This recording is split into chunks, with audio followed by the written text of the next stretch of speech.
नमस्कार दोस्तों, मैं हूं विजय और आप देख रहे हैं विजय टॉक्स यूट्यूब चैनल। दोस्तों, अगर आप भी बेल्ट्रॉन 2024 में न्यू रजिस्ट्रेशन किए थे तो आपके लिए दोस्तों अच्छी खबर है, क्योंकि ये बेल्ट्रॉन एडमिट कार्ड जो है वो डीओ के लिए, डाटा एंट्री ऑपरेटर के लिए, जो पोस्ट के लिए जो है वो दोस्तों एडमिट कार्ड का जो है वो नोटिफिकेशन जो है वो देखने को मिल जाए।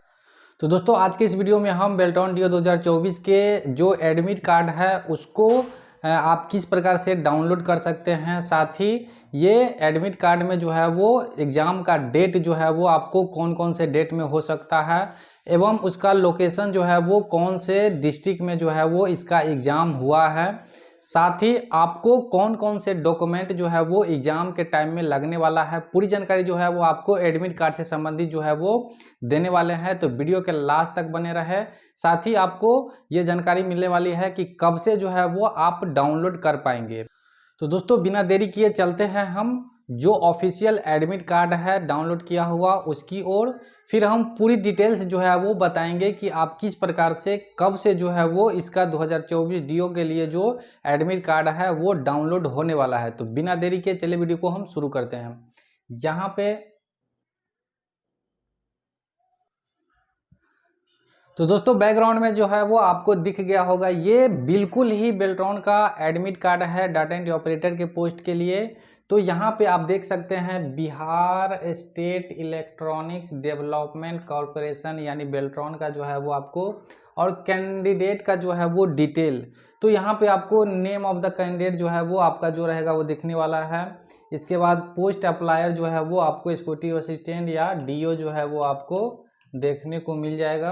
एप्लीकेशन नंबर जो है वो आपको मिल जाएगा, roll number, father's name, pH category, अगर आप पीएच है यानी हैंडीकैप्ड है तो यस, अगर फॉर्म फिल करते समय यस और नो दिए हुए थे तो यस दिए थे तो यस रहेगा, नो तो नो जो है वो आपको दिख जाएगा। इसके बाद डेट ऑफ बर्थ, कैटेगरी जो है वो आपका कौन सा कैटेगरी है, BC1 BC2 या फिर जनरल EBC जो भी है वो आपको SC ST देखने को मिल जाएगा।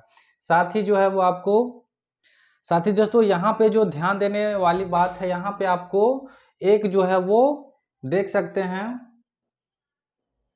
जो आप फॉर्म फिल करते समय फोटो अपलोड किए होंगे वो आपको यहाँ पे दिख जाएगा। इस तरह से आप जो फोटो अपलोड किए होंगे वो आपको इस तरह से दिख जाएगा।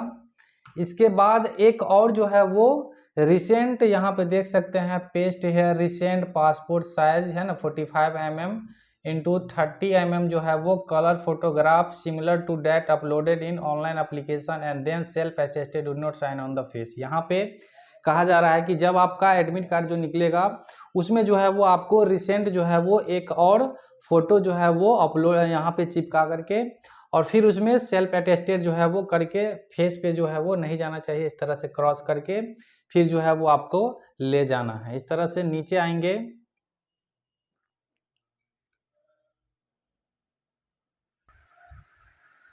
तो दोस्तों नेक्स्ट हम बात करते हैं टेस्ट सेंटर की। तो दोस्तों नेक्स्ट हम बात करेंगे टेस्ट सेंटर का, यानी बेल्ट्रॉन का डीओ डाटा एंट्री ऑपरेटर 2024 का जो न्यू रजिस्ट्रेशन हुआ था उसका टेस्ट जो है यानी एग्जाम जो है वो आपको कौन कौन से शहर में होने वाला है। तो यहाँ पे आप देख सकते हैं एग्जाम सेंटर जो है वो ION digital zone IDZ Bhagalpur. तो एक तो यहाँ पे जो ऑफिशियल एडमिट कार्ड है उसमें आपको देखने को मिल गया भागलपुर। इसके अलावा जो है वो आपको पटना में होने वाला है। इसके साथ पटना के बाद जो है वो आपको मुजफ्फरपुर। इसके बाद दोस्तों, इसके बाद अगर हम एग्जाम सेंटर की बात करें तो यहाँ पे देखने को मिल जाएगा एग्जाम सेंटर जो है वो आपको कौन कौन से शहर में एग्जाम जो है वो लिया जाता है। Beltron DEO data entry operator 2024 का जो न्यू रजिस्ट्रेशन है हुआ है इसके लिए। तो यहाँ पे आप देख सकते हैं ऑफिशियल जो एडमिट कार्ड है उसमें देख सकते हैं टेस्ट सेंटर डिटेल। यहाँ पे पहला जो है वो ION digital zone IDZ Bhagalpur. तो पहला तो आपको दोस्तों यहाँ पे एडमिट कार्ड है इसमें कंफर्म है भागलपुर हो गया। दूसरा में आप देख सकते हैं पटना होगा। इसके बाद तीसरा मुजफ्फरपुर। इसके बाद चौथा जो है वो आपको पूर्णिया। तो इस तरह से 3-4 शहर जो है वो अधिकतर यहीं पे जो है वो इसका एग्ज़ाम सेंटर दिया जाता है और वहाँ पे आपको ऑनलाइन हिंदी इंग्लिश का टाइपिंग का टेस्ट, साथ ही जो 60 नंबर का MCQ बेस्ड कंप्यूटर बेस्ड जो है वो आपको एग्ज़ाम लिया जाएगा, जिसमें 30 नंबर जो है वो आपको मिनिमम क्वालिफाई के लिए लाना पड़ेगा। तो इस तरह से आप देख सकते हैं भागलपुर, पटना, मुजफ्फरपुर और पूर्णिया, ये 3-4 शहर जो है वो आपको कंफर्म है, यहीं पे जो है वो आपको एग्ज़ाम होने वाला है। नेक्स्ट यहाँ पे आप देख सकते हैं एग्ज़ाम डेट ऑफ एग्जामिनेशन। तो ये एडमिट कार्ड जो है वो आपको 5 जुलाई 2023 का जो री रजिस्ट्रेशन हुआ था एग्जीक्यूटिव असिस्टेंट के लिए, उसके लिए जो है वो ये है। अभी जो दोस्तों फिलहाल ये नया जो न्यू रजिस्ट्रेशन हुआ था उसके लिए डाउनलोड जो है वो किस प्रकार से आप कर सकते हैं, तो वो हम लास्ट में बताने वाले हैं। वीडियो में आप लास्ट तक बने रहें।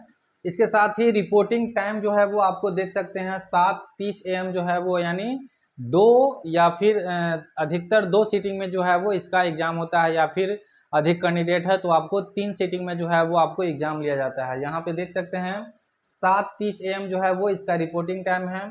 क्लोजिंग गेट क्लोज का टाइम जो है वो आपको 8:30 AM है, और एग्जामिनेशन का जो टाइम है वो 9 AM से, यानी 2 घंटा का एग्ज़ाम होगा, 9 से 11 इस तरह से जो है वो आपका एग्ज़ाम होने वाला है। फिर जो इसका अगला जो है वो सेकेंड सीटिंग में एग्ज़ाम होता है, वो आपको 12 से जो है वो आपको 2 तक एग्ज़ाम होगा। इसी तरह से 3 से 5 इस तरह से जो है वो आपको 3 सीटिंग में एग्ज़ाम जो है वो लिया जाता है।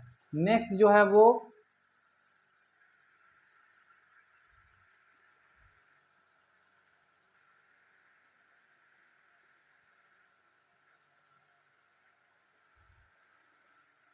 नेक्स्ट दोस्तों इसका इंस्ट्रक्शन का बात करें कि आपको कौन सा डॉक्यूमेंट जो है वो आपको एग्ज़ाम सेंटर पे ले जाना चाहिए, जिसको लेकर के जो है वो बहुत सारे ऐसे अभ्यर्थी हैं जो डॉक्यूमेंट लेकर के नहीं गए, अगर एग्ज़ाम घर से सेंटर से बहुत दूर है वहाँ जा कर के देना पड़ा, तो दोस्तों फिर जो है वो किसी कारणवश जो है वो एग्ज़ाम देने से वंचित रह जाते हैं। तो आप ये गलती भूल कर भी नहीं कीजिएगा, इससे पहले जो है वो आप लोग अच्छा से समझ लिए, ताकि जो है वो एग्ज़ाम के टाइम में कोई भी गलती आपसे नहीं हो सके।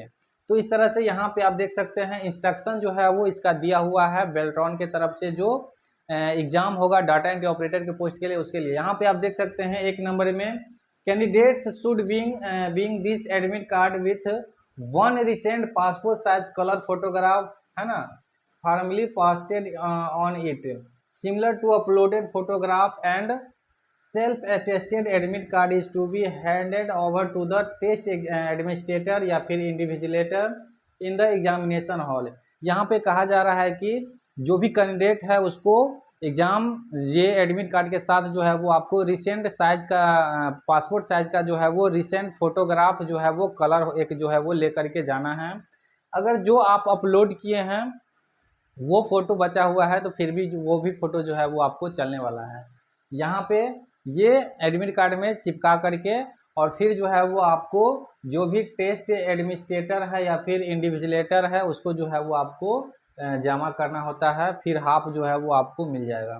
दूसरा में कहा जा रहा है कि candidate should keep a photo copy on this admit card affix with recent colour photograph for further reference. कहा जा रहा है कि ये फ़ोटो वगैरह जो है वो आप चिपका करके, और एक जीरोक्स कॉपी जो है वो आप अपने पास सुरक्षित रख लीजिए, ताकि जो है वो बाद में जो है वो आपको काम आ सके, कोई भी जब ज़रूरत पड़े उस समय में। इसके बाद 3 नंबर जो है वो दोस्तों बहुत ही इम्पोर्टेंट है। यहाँ पे कहा जा रहा है कि candidate should being valid original photo identity proof. यहाँ पे एक जो है वो आपको आइडेंटिटी प्रूफ जो है वो फ़ोटो युक्त, जिसमें फ़ोटो होना चाहिए, उसको जो है वो आपको ले जाना है। यहाँ पे such as a voter card हो गया, या फिर आधार कार्ड हो गया, या फिर बैंक पासबुक विथ फोटोग्राफ, यानी पासबुक अगर आप ले जा रहे हैं तो उसमें फ़ोटो जो है वो आपका होना चाहिए। साथ ही पासपोर्ट हो गया, या फिर ड्राइविंग लाइसेंस, या फिर any other government recognised photo ID proof. इस समय से अगर नहीं है, या फिर इसके अलावा भी कोई भी गवर्नमेंट के थ्रू जो है वो रिकॉग्नाइज है, वैलिड है फ़ोटो युक्त आईडी प्रूफ, तो उसको आप ले जा करके और एग्ज़ाम दे सकते हैं। इसके बाद कहा रहा है कि कैंडिडेट शुड बीइंग भी 1 photo copy on the original ID. इसके साथ ही इसके बाद कहा जा रहा है कि जो भी आप आईडी प्रूफ ले जाइएगा, फ़ोटो युक्त आईडी प्रूफ, उसका एक जीरोक्स कॉपी भी जो है वो आपको ले जाना है। इस तरह से जो है वो बोला जा रहा है। फिर जो है वो 4 नंबर में कहा जा रहा है कि candidate without photograph pasted on the admit card and photo ID proof will not be permitted to appear for the examination. Name on admit card and ID proof should match with each other. कहा जा रहा है कि अगर candidate के पास ये photograph pasted, अगर आप फोटो चिपका करके नहीं ले जा रहे हैं या फिर एडमिट कार्ड के साथ जो है वो आपका फोटो युक्त आईडी प्रूफ नहीं है, जो जिसमें आपका जो है वो नाम जो भी प्रूफ आप ले जा रहे हैं उसके साथ और एडमिट कार्ड के साथ जो है वो आपका नाम, date of birth, father's name जो है वो मैच करना चाहिए। अगर मैच नहीं करता है तो यहाँ पे आप देख सकते हैं कि not be permitted to appear to for the examination, यानी आपको एग्जाम देने से जो है वो रोक दिया जाएगा, अपीयर जो है वो नहीं करवाया जाएगा। तो इस तरह से जो है वो इसका जनरल इंस्ट्रक्शन है। इसके बाद candidate are advise to report at the examination venue of the time mention on the admit card. जो एडमिट कार्ड में आपका समय दिया गया है उस समय के अनुसार जो है वो आपको सेंटर पे पहुंचना है। इस तरह से candidate may bring stationery such as pencil, ball point pen etc rough sheet is not allowed. ये सब जो है वो आपको, पेन हो गया, पेंसिल हो गया, रफ शीट जो है वो आपको कुछ भी नहीं ले जाना है। इसके बाद यहाँ पे आप देख सकते हैं कहा जा रहा है कि examination will be conducted through CBT mode. Candidate must either their user name and password जो है वो प्रोवाइड कराया जाएगा। इसके बाद examination hall to start exam please ensure that your name and other detail will be subsequently appear on screen at correct. यहाँ पे जो है वो दोस्तों बताया गया है कि जो भी एग्जाम CBT युक्त जो होगा वो आपको ऑनलाइन लिया जाएगा और जो आपका आईडी और पासवर्ड दिया जाएगा उसके थ्रू जो है वो एग्ज़ाम सेंटर में ही प्रोवाइड किया जाएगा। और लॉगिन करने के बाद जो है वो आपको मिला लेना है कि मेरा नाम, father name, date of birth जो है वो सही है, मेरा ही फ़ोटो आया है या नहीं आया है। अगर सब कुछ सही है फिर जो है वो आपको एग्ज़ाम देना है। इस तरह से जो है वो आपको एडमिट कार्ड देखने को मिल जाएगा। इसके बाद कोरोना वायरस से रिलेटेड जो है वो आपको एक सेल्फ डिक्लेरेशन फॉर्म उस समय में लिया जाता था, लेकिन फिर भी आपको देखने को मिल जाएगा। अगर भरवा के लिया जाता है तो आपको ये सेल्फ डिक्लेरेशन जो है वो फॉर्म यहाँ पे फिल करके अपना candidate name, roll number, date of exam, centre का नाम और सिग्नेचर करके जमा कर देना है। तो इस तरह से ये ऑफिशियल जो है वो एडमिट कार्ड आप लोग बीच जो है वो हमने समझाया कि इसका कौन कौन से डॉक्यूमेंट आपको साथ में ले जाना। तो दोस्तों नेक्स्ट हम चर्चा करते हैं कि आप बेल्ट्रॉन DO 2024 के जो न्यू रजिस्ट्रेशन हुआ था उसका एडमिट कार्ड किस प्रकार से डाउनलोड कर सकते हैं और कब से जो है वो डाउनलोड होना शुरू हो जाएगा। तो स्क्रीन पे दोस्तों आपको दिख गया होगा बेल्ट्रॉन के ऑफिशियल वेबसाइट है। इस पर आपको दोस्तों अभी फ़िलहाल कोई भी ऐसा जो है वो एडमिट कार्ड डाउनलोड करने से संबंधित जो है वो आपको न्यू अपडेट जो है वो देखने को नहीं मिलेगा, क्योंकि पहले भी हम दोस्तों बता चुके हुए हैं कि अभी लोकसभा का इलेक्शन चल रहा है जो 4 जून तक जो है वो आपको चलने वाला है काउंटिंग तक। तो 4 जून के बाद जो है वो आपको 10 जून तक जो है वो आशा है, विश्वास है कि आपको न्यू अपडेट जो है वो आपको एडमिट कार्ड डाउनलोड करने से संबंधित जो है वो बेल्ट्रॉन के वेबसाइट पे आपको देखने को मिल जाएगा। तो अगर आपके मन में अभी भी कोई भी दिक्कत या कन्फ्यूजन हो तो नीचे कमेंट बॉक्स में भी लिख सकते हैं। साथ ही दोस्तों अगर आपको प्रीवियस ईयर का क्वेश्चन चाहिए तो नीचे डिस्क्रिप्शन बॉक्स में ही आपको टेलीग्राम का लिंक मिल जाएगा, वहां से जुड़ करके और आप प्राप्त कर सकते हैं। तो दोस्तों आज के वीडियो में हमने आपको ऑफिशियल जो एडमिट कार्ड है उसको लेकर के हमने समझाया कि आपको कौन कौन से डॉक्यूमेंट जो है वो एडमिट कार्ड के साथ जो है वो ले जाना है। साथ ही आपको फ़ोटो युक्त जो आईडी प्रूफ है वो ले जाना है और साथ ही जो है वो आपका रिसेंट खींचा हुआ जो है वो पासपोर्ट साइज का फ़ोटो ले जाना है और उसमें चिपका करके जो है वो आपको जमा करना है। साथ ही हमने ये बताया कि आपका एग्ज़ाम का सेंटर जो है वो आपको कौन कौन से शहर में हो सकता है, जैसे पटना हो गया, मुजफ्फरपुर हो गया, भागलपुर हो गया, पूर्णिया हो गया। तो ये 5-6 जो डिस्ट्रिक्ट है उसका जो है वो अधिकतर जो है वो उसी डिस्ट्रिक्ट में एग्ज़ाम लिया जाता है बेल्ट्रॉन का। तो इस तरह से आज के इस वीडियो में जो है वो दोस्तों हमने एडमिट कार्ड से संबंधित जानकारी दी। अगर इससे संबंधित जैसे ही डाउनलोड होना शुरू हो जाता है तो इस चैनल के माध्यम से जो है वो आपको बेल्ट्रॉन से संबंधित जो भी अपडेट, न्यू अपडेट हो या ज्वाइनिंग से संबंधित हो या फिर एडमिट कार्ड से संबंधित हो, पूरी जानकारी जो है वो आपको इस चैनल के माध्यम से मिलने वाला है। तो मेरे साथ जुड़े रहें और अपने दोस्तों के साथ भी शेयर कीजिए। तो फिर मिलते हैं इसी तरह की और एक नई जानकारी के साथ नए वीडियो में। तब तक के लिए धन्यवाद। Take care.